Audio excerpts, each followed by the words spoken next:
Hey storytellers, it's me, Austin, your DM. Hopefully you know that by now after 9 episodes of this. Well, we're doing a little bit of a different recap this episode so that everyone here at Stories Told Again can thank you, yes you, from the bottom of our hearts for coming along with us on this campaign. The community that has sprung up around this show, even this early into our production, is genuinely my favorite part of making this, and every time someone tells me how they're enjoying the show or someone makes a new piece of fan art, it really just makes my entire day. It makes all of this worth it. And I know this community is only going to grow because of amazing people like you. Yes, you. We also have a few announcements on the horizon. With these last 2 episodes, we will officially be concluding Arc 1 of the campaign, and with it, we will be doing an episode where we answer all of your questions in a segment that I like to call Stories Told Again. Hosted by our lovely lore keeper, Jess the Cleaver. Want to know where the idea for Paya came from? Why clowns and crabs for the first big bad? Why do my players keep bringing up soup? Unfortunately, I can't answer these questions if I ask them, but I will if you do. You can DM us on any of our socials or on our Discord, which, by the way, you should absolutely join. And we're going to pick some out, and we're going to answer them on our episode. If you like what we're doing, be sure to rate us 5 stars wherever it is that you're listening. It really helps us reach more amazing people like you, and trust me, they're going to want to hear what we have brewing because it includes more original music, some indelible guest stars on the horizon, and many, many more questions that we're probably not going to answer, but it's going to be fun trying to anyway. From the bottom of our hearts and the top of Paya's hat, we truly thank you. And with that, I believe there's a story that needs to be told again. Welcome, everyone, to Stories Told Again. I am your DM for this session, formally sponsored by Insert Soft Drink here, Austin, the Diabetic DM. I'm here with my 4 amazing party members who leveled up last session. So your question for this episode is, what did you do with your level up? What's the new stuff you got? Let us know. Hold on, you're going way too quickly here. I think that it's pretty crazy that a diabetic was sponsored by soda. Can I just say that? And we Never mind all that. Very fast. I think you guys need to understand, for Stories Told Again, my little descriptions are the only stories I'm not willing to retell. Oh, okay. Wow. You will be an enigma for all of our lives. An advert. Who wants to go first about their new stuff? New stuff. Took does. Crap, I shouldn't have said nothing. I got more spells. Ooh. I got Guiding Bolt, Ray of Sickness, Inflict Wounds. I can actually do damage now. And Nice. I think I got something else. I think I might have got I got a Channel Divinity, which is really fucked. It's called Touch of Death, and that's all I'm gonna say because I want to wait to use it. Our God is an awesome God. He reigns death from above. Murder. He touches us with death and stuff. Just stop there. Yeah. You know what? I'll go next then. I took another level in Artificer, so I got my infusions. I got a few little bits of equipment, and the infusions I took were Homunculus Servant, Replicate Magic Items Sending Stones, Mind Sharpener, and with a little extra equipment, I got Repeating Shot, and I will not tell you which ones I have infused at this moment. And more than 9 hit points, which is really the thing I need most. Oh yeah. Yes. We need you to not go down. Yeah. Your goal is to survive. It would be nice for you not to go down. Do you want to go next, or should I go next? I can go next. I guess not much happened, but level 2, fighting style. I picked Duelist. And now I have Magic and snap. Divine Smite. The Smitey Smites. That's it. So I am probably the only one that did not take a level in my current class. I multi-classed right away, and I took a level of Warlock. So now your boy has got magic as well. Woot. So that awesome 1 spell slot for warlocks, I picked up Booming Blade for my cantrip and Prestidigitation. And for my two first level spells, I picked Comprehend Languages and Hex. Hey. Nice. Hex, yeah. Love that. Hex, yeah. Hex, yeah. All right, with that in play, let's see what you guys do with your new extra level.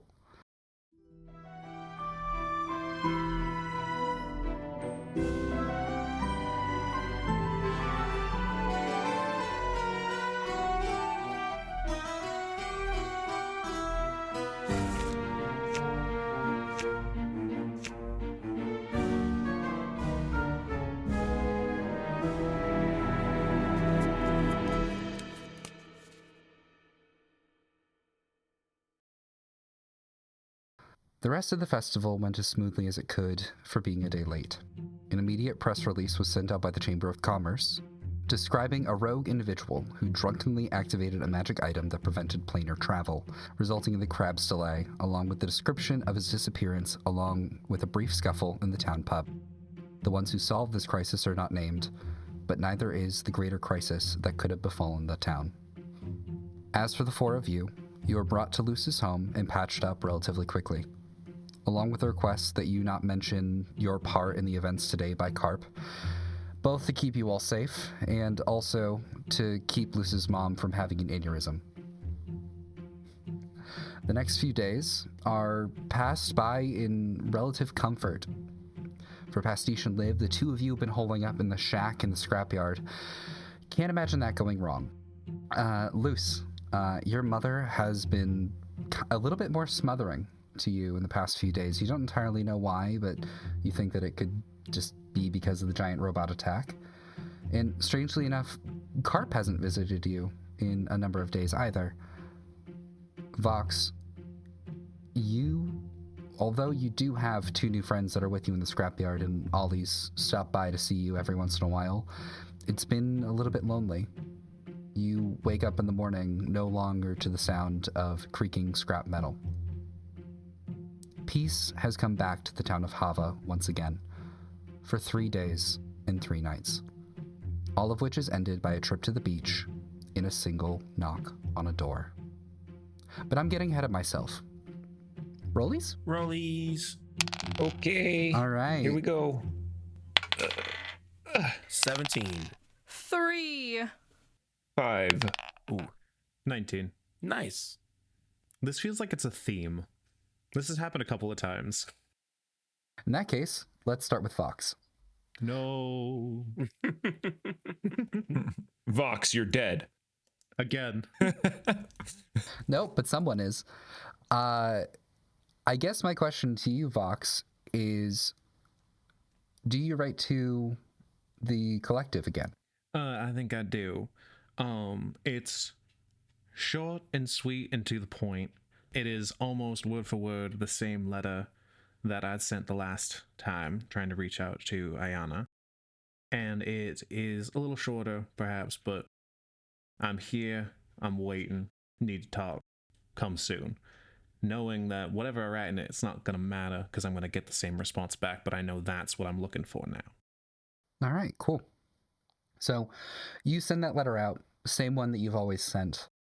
I'm going to say about a day has passed. We can say that in Veritora there is a very robust mail system that is in place. Then one day, your little alarm spell, the one that you have that is connected to the mail itself, it's set off. And this time you get hit with a twinge of excitement that you haven't had before since probably 10 years ago in relation to this. Yeah, I think Vox gets situated, depending on what time of the day it is, I think has been non-stop, dusk till dawn, wakes up, goes to tinker or scrap with whatever pieces of serve are left, and is just kind of waiting for this. As soon as that comes on, grab Serve's head that still has the flickering, so I could read anything, and I take it and I immediately go for that letter. It's funny that you mentioned that you're working on Serve's body. Can you actually make me a investigation check? And I'm going to say, since you're using Tinker's tools, you can do so with advantage in terms of basically just like Serv's body. Investigation. 23. 23. So there's a lot that made up Serv's overall robotic body. And it turns out that a lot of things that you find in there make you think that there could have been a slight misunderstanding during the fight that happened a few days ago. Mainly, you find a lot of weapons, like a weird, unconscionable amount of weapons. You find that the blades that stuck out of Serv's back and torso are basically attached to a rail system inside, so that way they can also go on the arms or they can go on the legs. They can even stick out of the head. So almost as if like this thing is not only meant to observe, but also meant to protect. One thing that you also find in particular is what appears to be like a very high-tech crossbow system inside of one of Serv's shoulders. When you look inside, you're able to find a few small... They basically look like marbles, but you know that like with a certain level of like explosion or even a catapult spell, these can do quite a bit more damage than you would be let on. You find 8 pieces of walloping ammo. Beautiful. Well, not because I'm basically looting my mentor's corpse, but me, the player, is excited. So as you're doing that, the alarm goes off. You grab Serv's head and you head to your mailbox. I don't know if you can answer this, Awesome, but I don't know, this might be a decision for me, but from what it seems like repairing Serv at this point is a no-go. It's not a possibility. You think that there are parts that you might be able to repair, but if you were to repair everything and turn it on, you don't entirely know who would be the person staring back at you. Got it. I go for the letter. You pick it up. There is the same usual letter that comes with it. Thank you, Vox Umbra, for your interest in the Oriri Collective. Unfortunately, we are very busy and hard at work creating the premier technology of the realm, and as such, we are unable to process your request for consultation with Arcanus Ortis. However, we'd still like to offer you, and it just goes on and on the way that it did previously. Mm-hmm. I heft his head over my shoulder and clank on the light to see if I can like put the glow over it and see if there's anything hidden on it. On the paper itself, there is not. Then you get to the meal ticket. V. I don't know how, but something has happened here. They're moving at Project Buffalo, Uncle Cassian is panicking, and alarms have been going off for the past week. I even saw him here the other day. Something big is coming, and I'm afraid of what happens if I'm not here to protect you. The weird thing is, I heard someone mention your name. It was offhanded, and Uncle Cassian didn't think I heard, but I did. Whatever it is, I think it has something to do with you and whatever you're doing in Hava. In a lot of ways, I hope you never received this letter. I hope you finally took my advice and ran far away from the collective. I know a lot of time has passed, and I'm not what, and then it's crossed out and it says who. I was when you knew me, but I'm old enough to take care of myself, so I'm begging you to stay away. Go somewhere far away from where you are, and someday I can come find you, and we can make a new home for ourselves. It won't be the cradle, but at least we'll be together again. Remember, never sign anything. Stay away from the cradle. Trust in your surveyor unit. I love you, baby brother. A. Crush in my hand. Walk over, same ashtray, same fluid motion, lighting it, setting it afire, watching it hold in my hand for just 2 seconds before letting it go. Well, sir, I'm going to get one more use out of you before I put you in the ground, all right? Let's go. I'm going to take Serv's head to the workshop in the main watchtower, like the main post, probably where Pastiche and Liv have been crashing. Yeah. I've taken time, I've closed stuff down, and I've been like preparing for something. I've moved a bunch of the not gasoline, but like the fuel, any of the oil for the lanterns and stuff at night. Anything from all the other little watch posts, I've moved into that main area. And I'm going to set that in, and then I want to take out the core memory unit, that piece of arcane power source in Serv's head. I want to remove that, as I think it's going to be the most valuable piece. If that's possible, that's what I would like to spend the rest of my time doing. Yeah, absolutely. We can say that this is going to be a tinker check. It could be sleight of hand. It could be investigation, whatever it is that you think is relevant to this. But I will say you can use your tinker's tools, and as such, you can do so with advantage, especially considering how much time you're spending on this. Okay, tinker's tools. 21, tinker's tools check. You've never performed brain surgery before. That's not fair. I think you have once before, and it didn't go exactly the way that you thought that it would. You're kind of in a weird position. You were invisible. There was a person next to you that was stabbing him. I brush over the knife point from the second time we tried to stab and hit it the second time. This one is going over just a little bit better. As the day becomes night and night becomes day, you're slowly breaking apart every small individual piece that is supposed to be connected to the whole. Small wires that need to be cut in a very, very specific order, so that way there isn't like a surge. You find the exact one that turns on the light bulb that exists inside Serv's head that allows you to see things. Until finally, let's say about noon the next day, you finally hit the last one, and then you hear a small, and you realize that it's the brain itself hitting the bottom of the casing, finally completely free. You have successfully removed whatever is left of Serv. I take it out as gingerly as I can, place it in a metal container, something that I can seal it close so it doesn't move, and then I set that aside in my travel bag to take it with me. And then I'm going to go and climb to the top of the tower. I imagine there's a little off look where only mostly I used it. Up where there's the bits of metal welding, I'm going to place his skull in the top piece. And then I'm just going to sit up there and feel my feelings for a while. And just wait for the other shoe to drop. I've given Ollie free reign to scrap as much, take as much, get as many people in here, get as much valuables they can out of the yard. And I gathered what little valuables that I had left into my saddlebag that I can carry quite easily. I leave the little mechanical crab trinket that was my favorite little thing up there with Serv. And I think I sit down and help out where I can, but Vox is quiet and doesn't say much. Says very little to Pastiche. Softer hand to live. Your friends come and go. Ollie comes, tries to tell what few stories he has of Serv, of you, things that would make you feel a little bit better.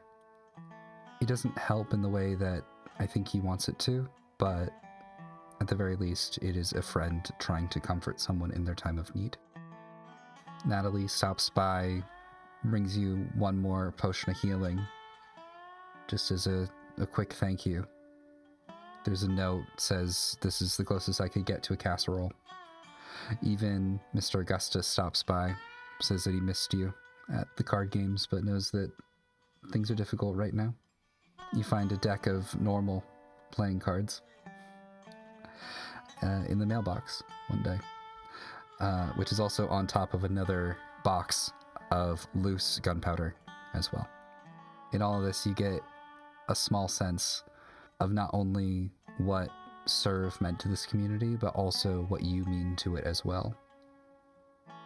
Things that you did here mattered. It wasn't just 10 years of waiting for someone. You used that time. You became a part of this place. And no matter what happens next, I think that should matter to the world and to Vox. No goodbyes. Goodbyes means you're leaving. And I've already left much of myself here. There's no point, because I ain't gone anywhere. And that's me. One more thing. You don't know who left it. It could have been any one of the people that care about you in this town. But on the dawn of the third day, you step out, and sitting up against the mailbox is a wooden staff that has what appears to be a songbird carved into the top. Take it.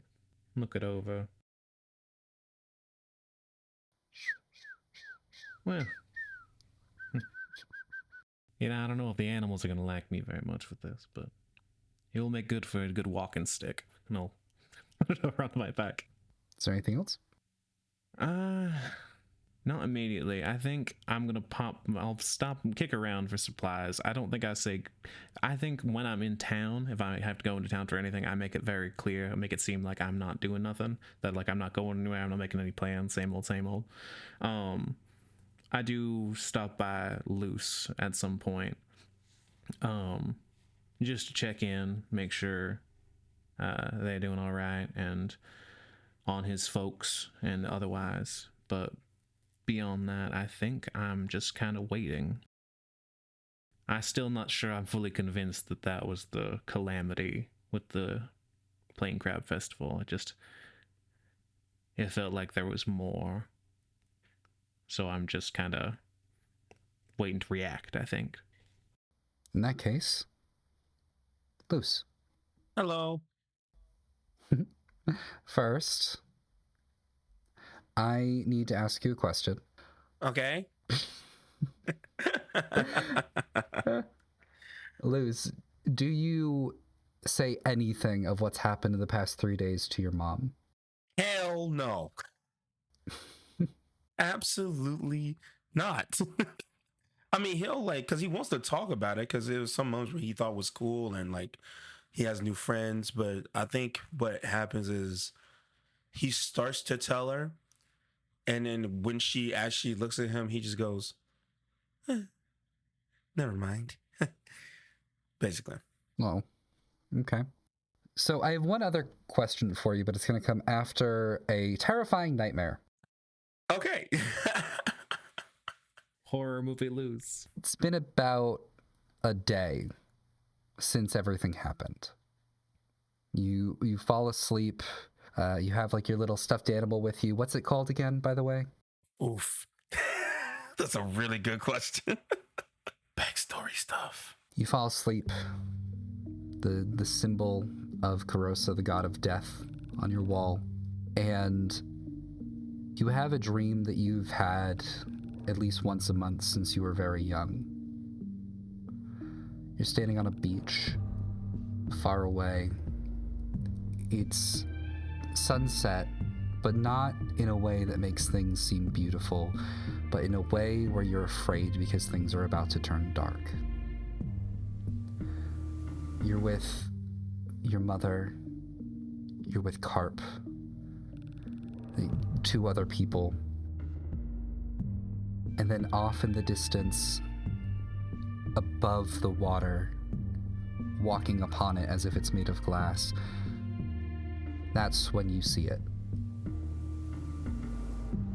At first it appears like a horse and rider, but then as it gets closer and closer, you realize that its jaws aren't supposed to look like that.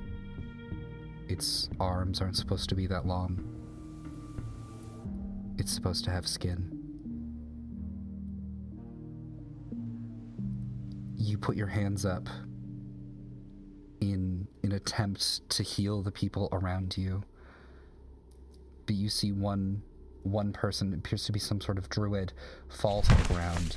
Another one wields a long sword about the size of you at this individual and just shatters against a simple palm. Carp raises a hand that is immediately cut off, and then it looks at you. You feel your mother's arms around you as they're being picked up and dragged away. And you wake up.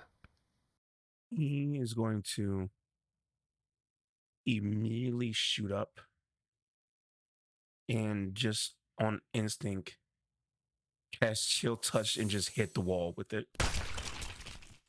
And there's just a scream. There's tears, and he can't remember for the life of him who those other two people were. And it's bothering him very badly. So he's just going to go outside and stand outside the house. Hopefully that will clear his mind. Fresh air. The cool night air, salty, serene. It is comforting.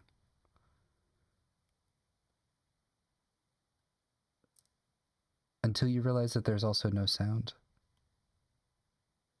There's usually at least a little bit the sound of the leaves moving in the trees against the wind, or the occasional sound of a squirrel chittering, or even like the bugs or cicadas that are enrapturing the entire town in a low hum.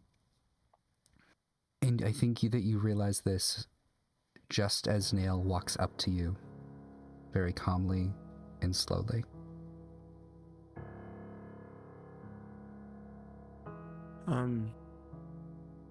Well, why?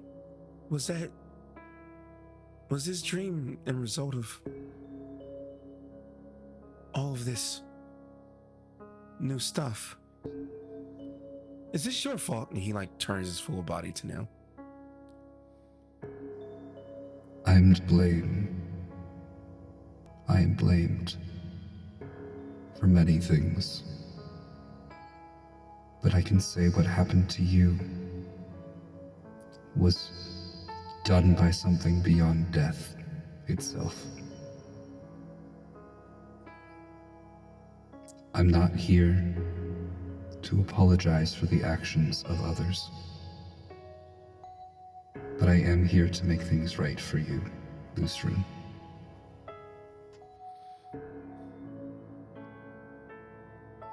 Okay. Well, it doesn't seem like I'm gonna get a nice rest at all, so that's nice, I guess. I don't know. Are you hungry? Do you know angels of death eat food? I think this is the first time where you see him have a look of even slight surprise. It's like a micro expression of just like, I don't think anyone's ever asked me that before. He looks at you and says, I have news. Would you like me to tell it over a meal? Well, I'm gonna take that as, yes, you're hungry. I'm sorry.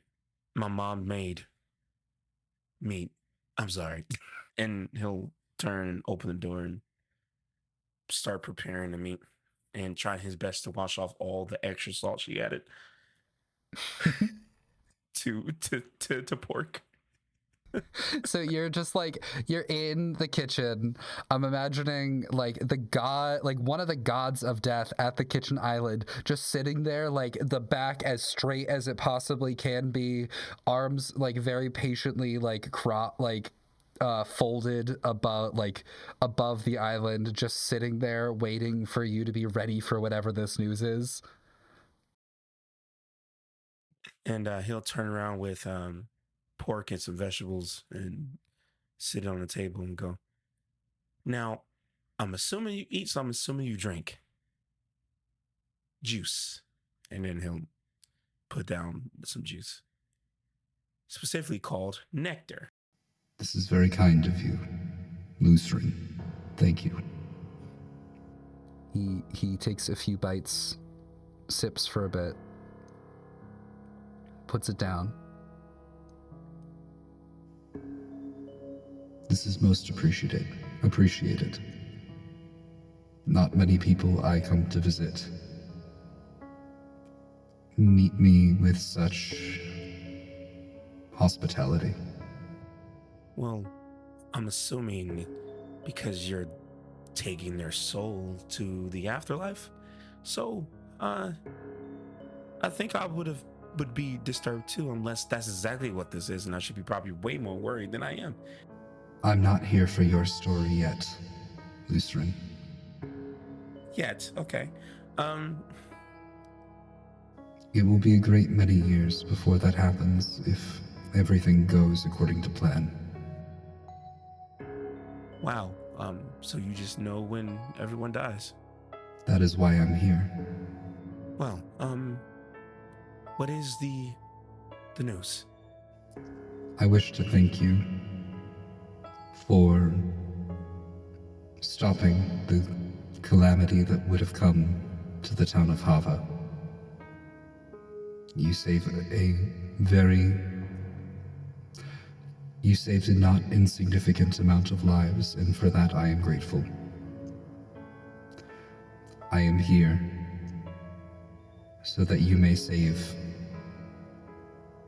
many, many more, including that of your mother and surrogate father. Yeah, I mean, both of them are like experienced adventurers. I don't really think that they need me to save them necessarily. They do. I don't even think my mom can die, so that's. Would you a like to thing. know what my favorite deaths are? And he has a very concerned look on his face. He doesn't say it, but he thinks, what? But he has the facial expression. Luce is one of those people who can't hide his facial expressions super well. And so he goes, I mean, one or two, sure, yeah, if that's what you wish to do. Don't let me stop you. I like the peaceful ones. I like a life well lived.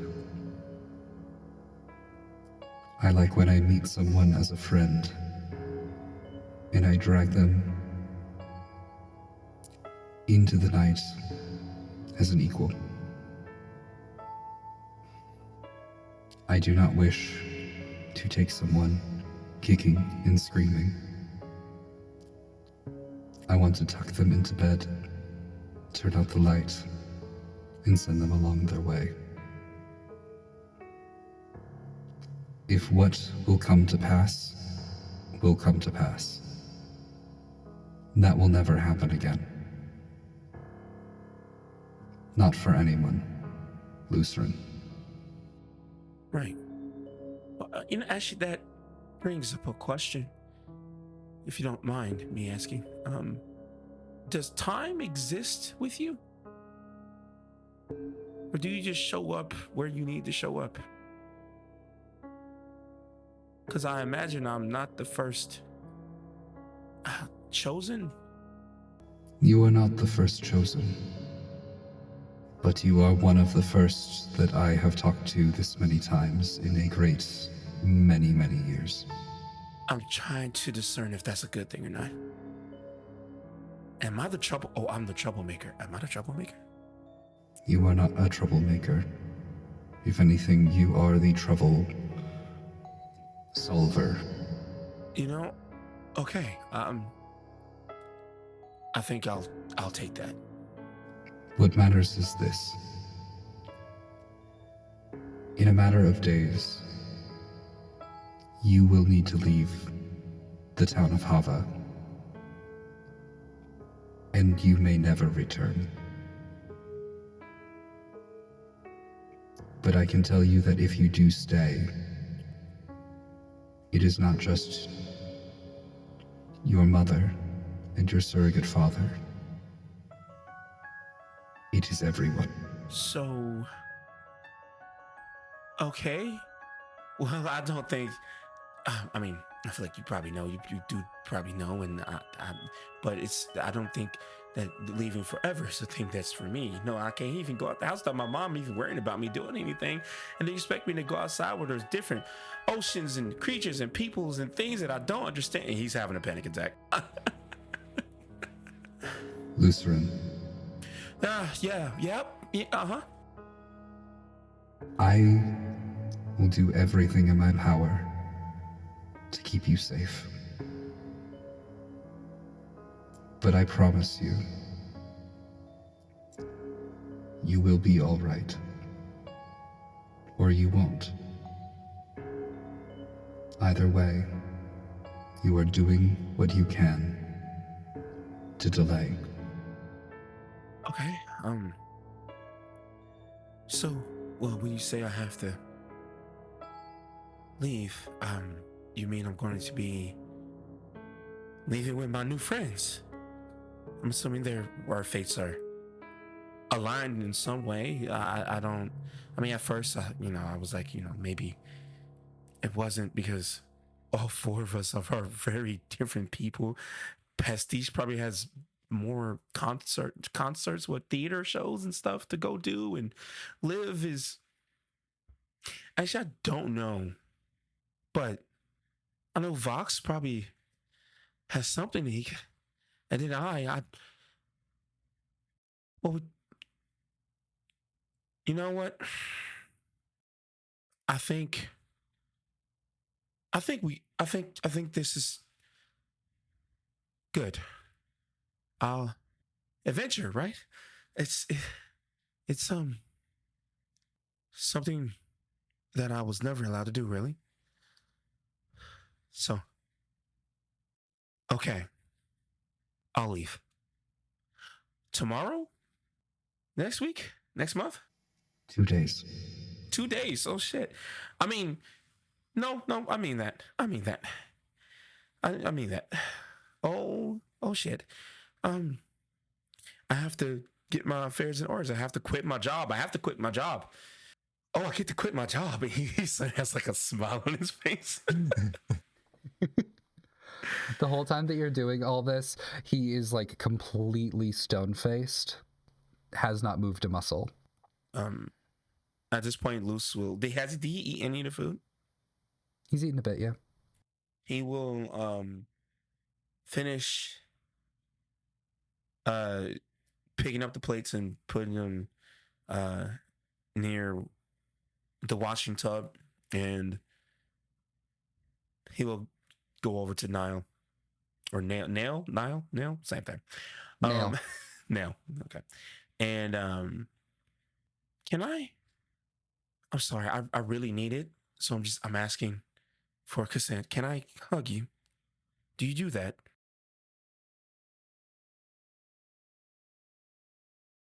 You've surprised me 2 times in one evening. He stands up. He holds out both of his hands. And you can hug him if you want. Is he holding his hands out like he doesn't know how to hug, or he knows what he's doing? Like it's a little bit like I've never done this before. Like so it's kind of like awkward. it's more like come at me, bro, than like hug. Yes, give me a hug. So Just T-posing in front of you. T-pose. Fucking Give me hug a me, hug, bro. huh? Fucking hug me. So Luce will. Luce being happy gets to quit his job is not the most relatable thing I've ever heard in my life. I just needed to. Yes. Yeah. Luce will see this, and he will push down on Nail's shoulders to relax his shoulders, fix his elbows, and push his wrists out because Luce is not a small guy. And then Luce will go for a underhug, and because I'm assuming he has to kneel down. Yeah. And he will hug Nail very deeply and then go, "Thank you." And I have to ask, does this also mean that you're going to tell my mom about this? Because I'm very scared. He leans his head down and he says, "Say your goodbyes. Avoid men in top hats." And he disappears. You know, we was having a very sweet moment. You said some very ominous things. Now, avoid men in top. I like top hats. I don't understand. Okay, I guess I'll just. I think. Okay, Luce. So this is the moment where you realize it's 3:00 in the morning. You head back to your room, and on the bed, there is a childhood stuffed animal that you've had for a very, very long time. And it is currently glowing in a very low green light. So What is this animal? And what do you call it? Okay. We're going to, I think, because I felt like he would have been gifted it by his mom or maybe earlier in his life by someone else, but it would be like a little lamb, like very small and quaint, but it's one of those misfactured ones where like it came with very short stubby legs instead of the long ones. And it's fairly old, but he keeps it clean. And he does not have a name for it. He was too afraid to put a name to it, just in case he'll lose it. But if he does lose it, then it wouldn't hurt as much, maybe. But I think tonight, though, he would probably name it Nail. That's too cute. You better stop fucking being so cute. It's my job. Dang it, you're doing it well. Get out of here. Thank you. Give him a raise. We need a sensitive soul in the party. All right. Luce, let's go on to the next day. Would you like to go visit Carp? Yes. I believe that, well, firstly, he's going to quit his job in a very, like... Respect. In a very, like, respectful way.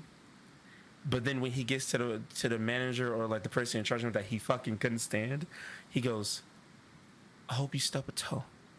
Respectfully. Goodbye. He's going to run out like he said something mean, and then he's just going to sprint out of the door just in case they said something being bad. And then he will take his many deep breaths and his pep talks to get to Harp's place. You knock on the door. Carp opens it, and the moment that you see him, his shoulders immediately relax, and he goes, "Ah, fuck, it's happening, isn't it?" Yeah, I'm gonna be leaving tomorrow. Tomorrow? Seriously? Fine. I know. That's kind of what I said, but it's happening. And I am going to be doing something most likely very dangerous, but needed. And I need you to be safe. And to tell my mom. And he smiles. Very like... Wait, I have to... you know what? It's good. I'll tell you, Mom. I will take that blow for you. Literally. But I do have a condition. Okay. So I would not be a good godfather if I did not keep you safe. So there's like that little thing like up in the rafters. Can you get that for me? I'm not tall enough to get it. Okay. And like you look, and in this shack up in the rafters, basically there's like a small, like almost like a burlap sack, about the size of like an apple that you've never really noticed before. Okay. He'll grab it and pull it down. And, this? Yeah, give it here. Also, you shouldn't be putting things in high places when you're only 5'5". Oh no, this is the perfect thing. Wizards, they're like, oh, you gotta solve my riddles 3 in order to get to the bathroom and shit like that. You gotta you gotta fight the pet dragon that I accelerated the aging on. Otherwise, you're not gonna be able to like access this person's bank account. Like they are the weirdest security nuts I've ever met in my entire fucking life. I kind of just realized that if people know you're a wizard, they're not gonna look in the usual places. So rafters. You just right. So you just put them in places that doesn't require magic. Yeah, exactly. Because no one's gonna think, oh, hey, this guy is a master of the arcane. Clearly, we gotta look in the rafters for shit. You know? Well, I wouldn't say master, but okay. Yeah. Hey, Huh? I'm doing you a favor. I'm sorry. Yeah. I'm sorry. And so what's in the bag? So he takes the bag in his hand, he opens it, and it is like a gold amulet. On it, there is a symbol in some sort of, it almost looks like sandstone, and it is a symbol of a mother holding a child. Oh. Now, Jewelry? yeah, story, but this is the thing your parents gave me when they asked me to protect you. Oh. Okay, wait. Harp, you knew both of my parents, right? Well, you know my mom still, but I don't know anything about my dad. And you're telling me that they both told you to protect me, and they gave you this. My mom won't even let me wash my hands sometimes without her watching me, and they gave you this. They did, yeah. Okay. It'll keep you alive. I know we don't like to talk about it, but it kept me alive that day. Yeah. Okay. I'll thank you. And he'll take it and put it around his neck. The moment you do, you feel it. It's warm. Starts to attune. You feel, I don't know, like there's a bubble around you. You can't see it, but you can feel it. It's a little comforting. Yeah, I think this is the one thing I was able to grab before we booked it, you know? All right. Thank you. I don't know what this is, though. What is it? Periapta health. Basically, if you are gonna go down, it keeps you from like fully dying. Like it's helpful. It's really helpful. Oh, that makes you want to give this to Vox. But also, I should probably have it too, because if I don't, if I'm not the one healing them, then I don't know how much they can keep up healing each themselves. Or okay, thank you. I don't know where you're going. I don't think you know where you're going. Most days, you kind of have that same look right now. But you're going to be okay. And if not, you could always come home. He's holding you by your shoulder. And you're looking right at his face in a way I don't think you have before. The wrinkling of the eyes, the graying that's beginning to appear in the hair. He is a human being. He is older, and he has lived a life, and he has lost so much. And he is telling one of the only people in his life that he loves them in his own way. Luce will look at him, and you will see the time lapse of the most ugliest crying face. And he's just like snot and just everything. And he is gonna hug Carp and wipe all of that on his shirt. And man, I got prestidigitation. I still don't like this at all. We're okay. Like, you're gonna be fine, right? Like, you got your new buddies. You'll keep them alive. They keep you alive. That's how that works. That's how it worked with me and your mom. It's how it works now with me and your mom. oh, he's like, oh. And he will continue crying for like at least 10 minutes. And then, yeah, and then when he's done crying, he's like, so what are you gonna tell my mom? I'm gonna tell you died. He start crying again. I'm joking. I'm joking. Then he's like, oh. I'm gonna tell her what you told me. I'm gonna tell her that you cried for 20 minutes. Probably. I'll tell her that I gave you the thing. And yeah, you'll be fine. Don't worry. Just keep your sending stone close, because Yeah. you might get an earful. 25 Well, words, and she has a lot of those words that she wants to use. So, Do you think she's gonna come after me? I hope not. we will learn that in time. That you don't sound confident about that at all. Okay. I'm sorry for the mess. I'm sorry. And then he'll like start wiping, because he has fur like on his arms and it's just kind of caked in. It's kind of gross. And he's like, oh, okay. It's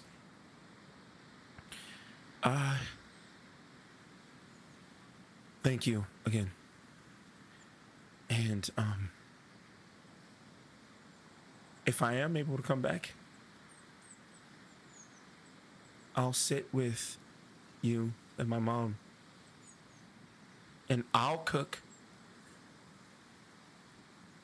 and I'll tell you all of my adventures and stories and stuff like that.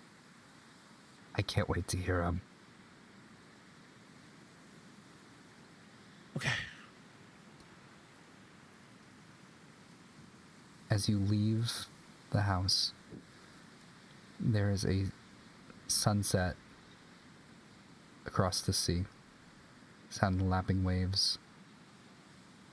They don't scare you right now because they feel like a reminder of carp more than a reminder of trauma. And I think that the last thing that you see on your way home is a funeral procession for Auntie Molt. Pastiche, what's up? Hello. How's it going? All right. So, Pastiche, first, I need you to roll me a d20 luck check. Ooh, great. I'm feeling lucky. 19. 19, perfect. Yeah, you go back to the beach, like a day later. You're able to find your fancy knife. Ooh, fancy new knife. What?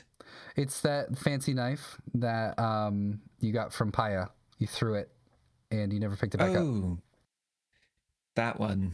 Yeah, I would have forgotten. You're welcome. Yeah. I know you forgot. That's why I did this. Yeah.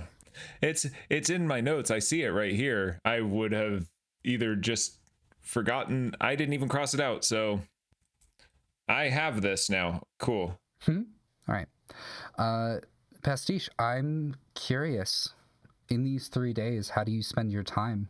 Well, the first thing that Pastiche would have done is just went to go and make sure that everybody got out fine, or if they're there, then Pastiche would probably go with them.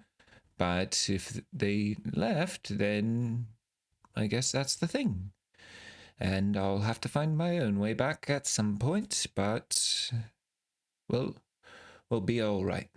All right. Can you make me an investigation check? Low DC. I can do that. I can do that well, I think. Not well. Not. 19. At the edge of the fairgrounds, you find a few things. First, it appears like someone lost a satchel. Does it look like a satchel that I might know of somebody's? You do recognize it. You also recognize the knife that the handle is hanging from in the tree, and the handwriting on the note that is also being stabbed into the tree. All of which belongs to Josta. Oh, Josta, you silly. You shouldn't forget these things here, ever. Yeah, so forgetful. And just goes over and starts picking it up. I guess I'll give these back to her at some point. Pulls off the note. Yeah. It just says, in 20 years, ... Josta, and then lipstick kiss mark on the paper. And they give it a small peck themselves before they fold it up and put it in their little vest pocket on their breast and grabs the satchel, opens it up to see what she left in it. Appears to be completely empty, including missing a bottom. Oh. Puts their hand all the way in. Goes completely through. Oh. That's odd. Puts their head in. Completely dark. Absolutely no light. But again, you don't feel the bottom. Would they know that this is Josta's of some sort? Have they seen her use this at all? Yes. So this is from, I'm not even going to make you make a history check. This is Josta's bag of holding. She primarily used it to hold pieces of her performances or things that she was using in order to direct. It is green with, it appears to be like some like pink highlights and stitching around the entire thing. And the entire thing is clasped with a comedy and tragedy clasp that separates the two masks when you open the bag. Oh, beautiful. Okay, above table. I have something kind of fun that I want to try real quick. Or they don't know if she left anything in it, so they have no idea if there's anything in there. But I want to make an intelligence check just to see if they would know about grabbing the inside of the bag and pulling it to expel all of the contents, like if Josta ever did that in front of them. Yeah, make an intelligence check. Okay. 11. Yeah, we can say that you've seen it. Oh, I've always wanted to do this myself. It just pulls in, grabs the side, and then just yanks the bag of holding inside out, just to see if there's anything in it. All right. When it pops out, you're able to find a couple of small things. There's some strike tape that's used for like stages. Strangely enough, you're able to find like a director's like clapper kind of thing. Okay. Along with what appears to be like a bottle of perfume. Oh, well, that was more anticlimactic than I was hoping. Why couldn't you have just put like a bunch of, I don't know, garbage in here? That would have been fun. Garbage all over the place. Ooh, garbage all over the place. Puts the three things back in it. Pops the perfume real quick. Gives it a little sniff. I'm like, ooh, rosehip. You immediately start to get like bewitchingly dizzy. Fun rosehip. Just puts it back in. Ooh, okay. Well, they're gone. Hey, Pastiche, what's your passive perception? Passive perception is balls. Is really just not that good. 11. As you're doing all of this, suddenly you feel a metallic point as if from a knife or a blade on your back. They go rigid. Like if you think basically the same type of stillness that a deer has when they hear a noise, like from movement to pure just attention. Hello. How can I help you? How do you like the knife? The one that's in my back or the one that's on my hip? The one I gave you.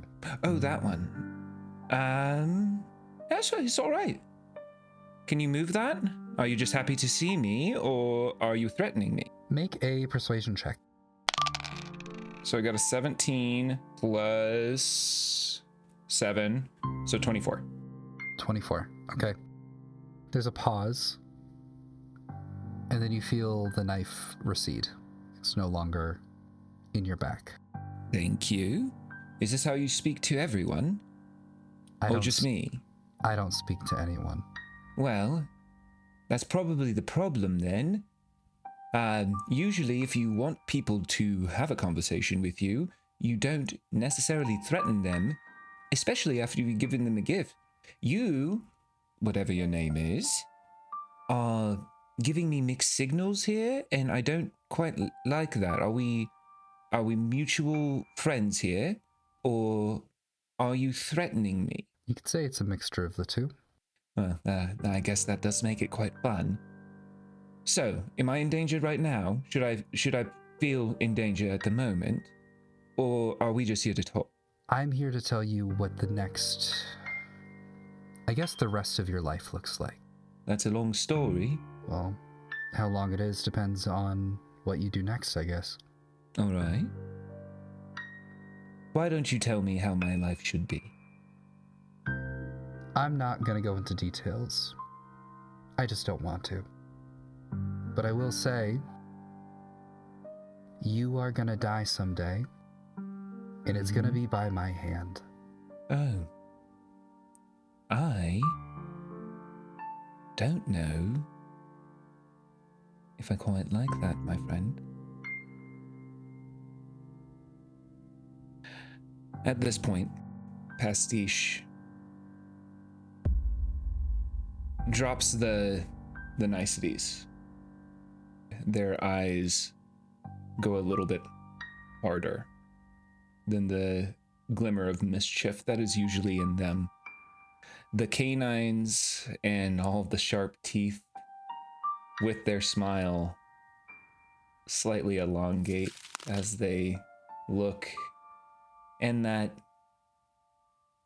easy charm and cheer that they usually have immediately starts to look a little more menacing. I don't know who exactly you are, but what I will tell you is you will have a hell of a time making that prophecy come true. Now, if you're not going to do it now, and at this point, even though the dagger is not there, Pastiche is going to try to grab this figure's hand with the knife in it and put it back towards Pastiche's chest, where their heart should be. Why not just, I don't know, make it a little easier on both of us and cut the story short? I'm not here for easy. Getting here was already a lifetime of trials and tribulations.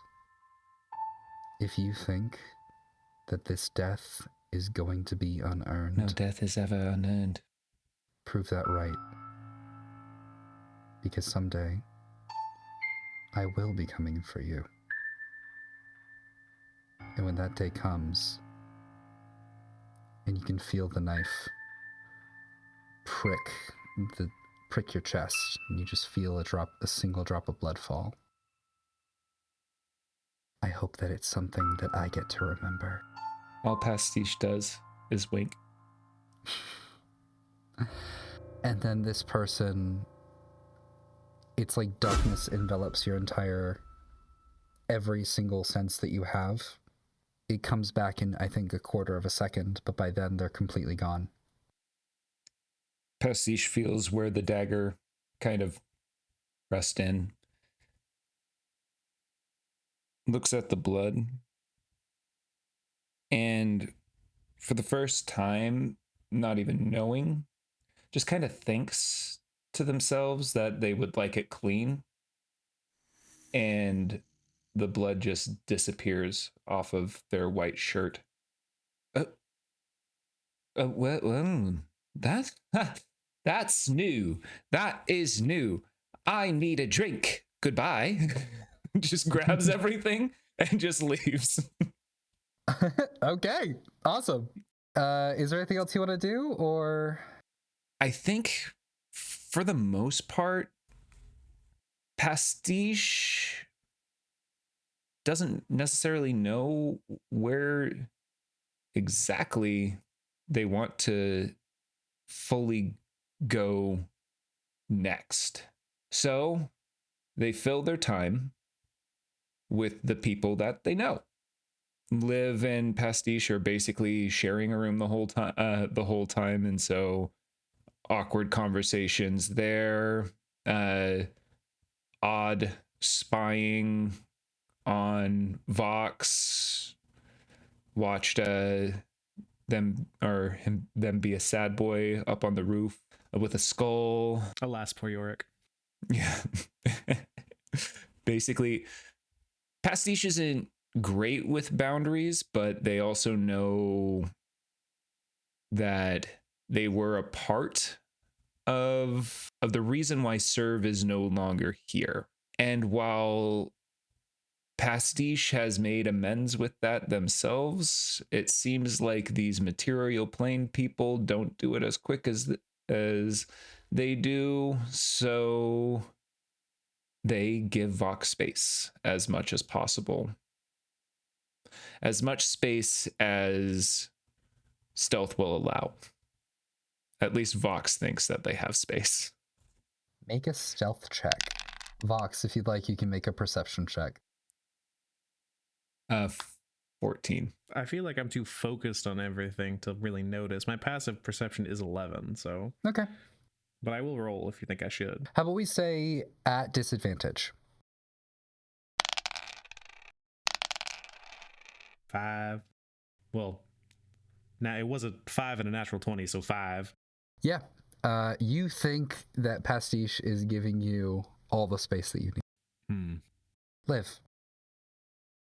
So, you've been staying in the shack in the scrapyard. You have Pastiche as a roommate. Vox is still around. Every once in a while, people are coming and going. I think I'm most curious about what you're doing with this time. There have been a lot of skirmishes, battles, since she's come to this new place. And so, she is training. Because multiple people at this point have alluded to the Order of Optimus being a danger. And Liv does not know when that danger will manifest again. So, she's going to spend every second of these past couple days training, because for every extra second she can practice her sword swings could potentially be another second she buys for her own life. So just in whatever open area in the scrapyard there is. Can you make me an athletics check? 17. I think at some point, Ollie stops by, maybe a couple of kobolds and a very large, almost like alligator-like person that you've never seen before. They see you doing this. They see you going through your the drills that you saw during your time with the Order of Optimus. And one day you come out and there are a few what almost look like practice dummies that are made out of like pieces of like rusted metal. One of them has like this weird ball on its head. They're very ramshackle and put together, but I don't know. Anonymous kindness doesn't come to you very easily. But these things are here. What do you do to them? You can say there's 2 of them.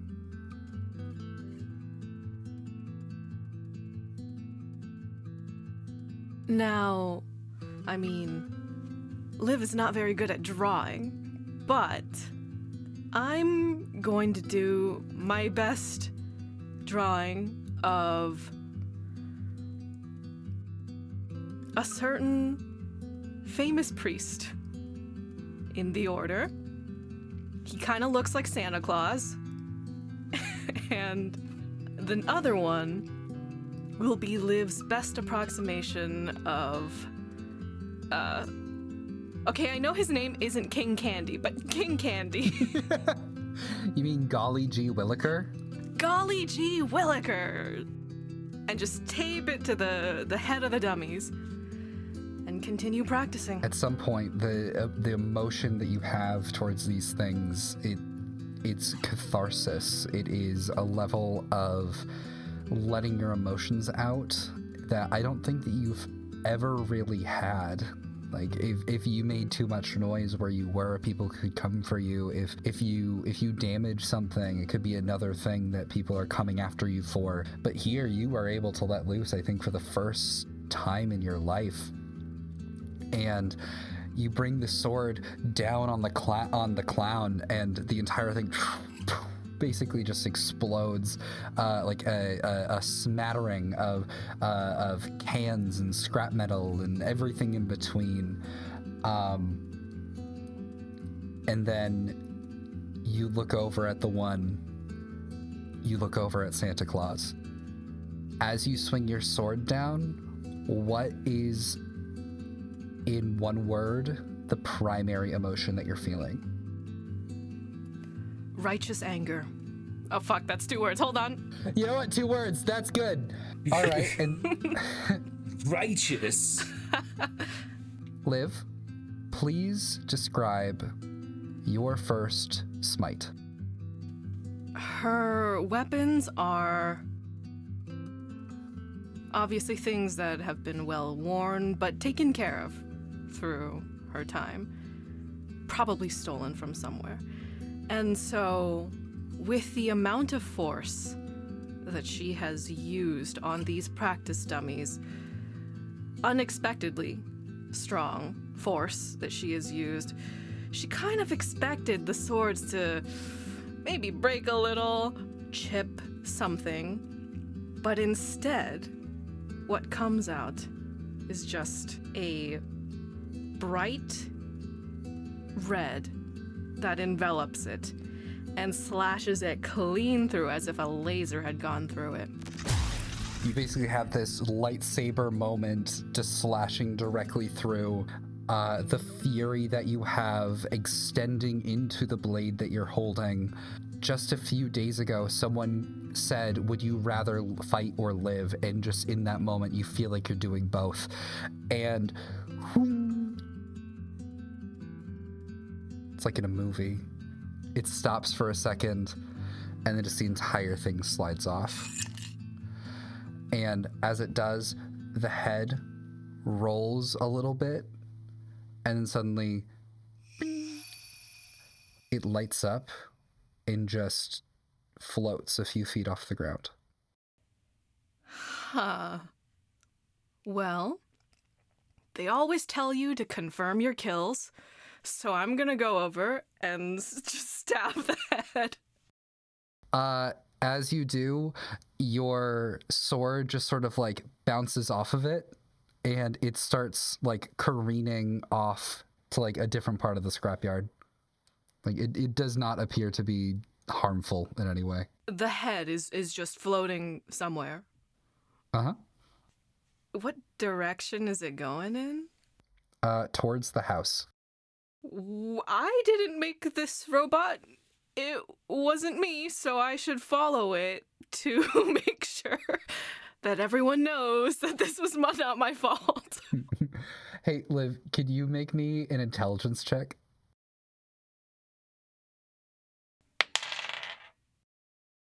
2? Whatever this thing is, it needs to fucking die. Okay. I'm just gonna go around chasing it and hoping that there isn't any like collateral damage as I try to stab it. Right. All right. You're doing this for a while. You're not able to like get your knife, your knife or your sword. You try many different ways to kill this thing, and nothing really happens until finally, like, it's basically just like floating ever so slightly above your hand, and you just like straight up try and headbutt it. And in the way that you do that, it just hits the button that activates this magic item, and it just falls limp onto your hand. I did it. I killed it. Is anyone there to see my victory? Pastiche, You wanna did be it. there? I could be there. You did it. You killed it. No one will know. No one will know. So, yep, you have a new drift globe. Okay. So, Liv, is there anything else you would like to do? You know, after these past few little days of practicing, training, it has come to my attention that that demon creature thing was right, and that it might be important to find out what other information it could possibly know that could be helpful. So, Pastiche, luckily, in the same room with me. Is that night, like before we're about to like go to bed or something? I'm imagining you two in like bunk beds and like your little pajamas and be like, do you want to summon a demon with me? Canonically, there are bunk beds. I think that's what I described. Who has top bunk? No, that's a stupid question. Pastiche would have top bunk. That's the danger position, because you can be stabbed from underneath. Sometimes it's not bad to be stabbed from underneath. We're keeping that And one. that goes our PG rating. Vox looks up concerned about something from the other room, from the other room, but not isn't sure why. Dad mode kicked in for a second. Stop. Right, so, you know, I just go to Pastiche and go, Yes. Pastiche, you did that thing I do a lot where of things. you made someone make a promise Oh, and you got information out of them. yes. Yes, I did do Do you that. know how to summon a demon?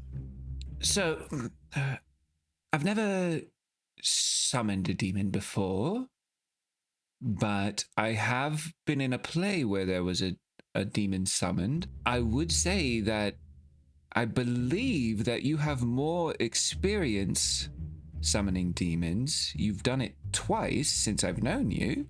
Do you think you could? I don't know how it happened.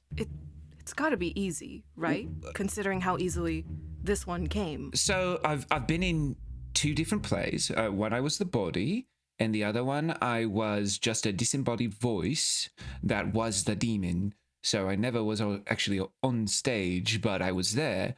And there were a few different rituals that they used. One was that we had to sacrifice a child. We can find a child. Yes, I know there are quite a few here. Would Luce be a child? I think Luce is too old to be a child. Okay, now, well, that one's out. But I have heard goats or small animals. Those could do as well. Blood sacrifice. Sometimes you don't even need to kill something. You just need to offer it a piece of you. So we could cut off one of your fingers. That's always possible. Yes, I will tell you now. I have cut off pieces of myself before, and they grow back. I don't know if you could do that. I've never tried. Right now, Is that how it currently, works? Currently, I like to do this thing where I'd like to just change a little thing about myself every single day. And it's just a me thing.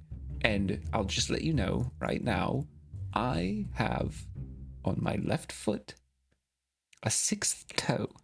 So, with that sixth toe, We could chop it off. chop it off. And then that's our flesh sacrifice Our blood? and the blood. Yes. Sometimes we do need to drink the blood. Demons. We do? Mm-hmm. Oh, that's easy. Yes, I've done it before. It's all right.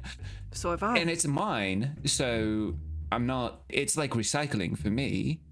We might need a little bit of your blood though too. That's totally doable. Okay. I have plenty. That's great. So do I. Demons, you know, demons. They also they're from fire. Mm-hmm. So if we like light a candle, Or set that can count, right? That can draw them in. Also, A bonfire? huge bonfires do even better. And guess what? Right now, we're in a scrapyard, and there is so much stuff that is flammable here. I am so excited. Let's start a fire. Let's start a fire, and let's cut off pieces of ourselves and drink our blood, and then we will get a demon. We need to find a baby. Oh, I thought, no, we're not doing a baby. Oh, wait, we can just have blood. Yes. We can just have blood. No babies. Yes. Because the last time that, Fae, they are said to steal babies a lot, and we've never have. At least I haven't. So that's a massive misconception of just Fae. So I would be remiss to say that it's, I don't know, probably wrong that you sacrifice children as well. I think it's mainly just parents that don't want their children anymore. Let's not do that. I need the two of you. I've never done this before. I need you two to make an intelligence check. Okay. But I'm going to say you both roll at disadvantage because you're giving each other the help action. Great. You know what's really funny is I don't know. What's your modifier, Tiffany? +0. Oh, nice. Mine's only +1. This is gonna go really good. Okay, so 3. I got an 18 for the first one, and I got a 2 for the next one. So that is a 3 as well. We're doing so good. There we go. I think that this is a great plan.